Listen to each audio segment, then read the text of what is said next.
it's important to know some of the different parts of the guitar. So if you're going to learn a little bit about how to play a guitar, you might want to know what some of the parts are.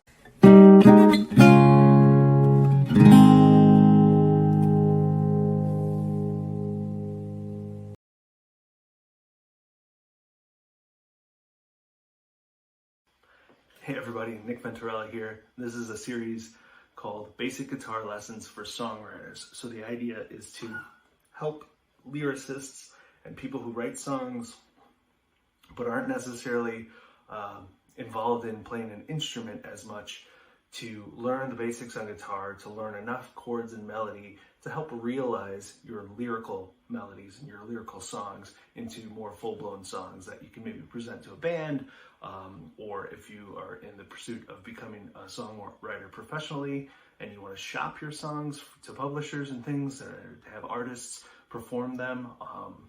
This is a great way to learn a little bit about guitar, go ahead and accelerate your ability to realize your melodies for your songs and the lyrics that you're writing and get those out. So it's a lot of fun, and we're not really going to get into a whole lot of theory. I'm just going to show you some basics that will make it easy for you to understand why some chord progressions go together and where to find those shapes in the guitar, and then your imagination is really going to run wild, and as you write songs you can put those guitar chords in different combinations and come up with songs and start to experiment with different rhythms and whatnot. The idea is most people want to accelerate their ability to just pick up the guitar and start playing and have it sound like something like a song, and especially those who are songwriters who don't play an instrument or never really focused on an instrument.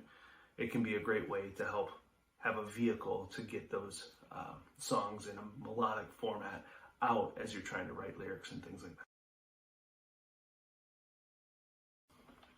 that. This is a guitar pick. Not everybody uses a guitar pick. There's something called finger picking, where you can use your fingers to pick the strings on this hand over here, your right hand. And flat picking, that's kind of what this is. This is a flat pick, and you can use that to more strum the guitar. And this is how I learned. This is what I'm most comfortable with and what I like to play. So I use a pick. It's probably an easy way to start as you learn guitar, to use a pick, especially if you're going to be doing some strumming to like write songs or something. Next is the neck of the guitar. That's this whole long area where the strings run up across and you see all these dots and everything like that. And this is where, you know, all the notes happen in the guitar. As you press down strings across the fret bars, they make different notes. So each of these silver little bars that you see across here, across the neck, are the fret bars. And so the space between each of those fret bars is an actual fret. And that's really made from the nut of the guitar. So this is the saddle that all the strings sit in as they go up to the tuning pegs up here, the machine heads they're often called. And that's how you tune the guitar. But this little saddle here, this is a nut, is what it's called.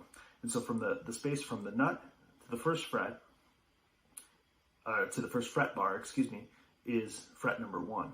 And then, as you can imagine, from the second fret bar over here, the space in between the first and that second fret bar is fret number 2, and number 3, 4, 5, 6, 7, and so on up the neck of the guitar. You see these dots in some different places on the guitar neck, and these are the roadmap for knowing where you're at on the neck. So you'll see a dot at the 3rd fret, you'll see one at the 5th, the 7th, the 9th, and then the 12th, you'll have 2 dots usually.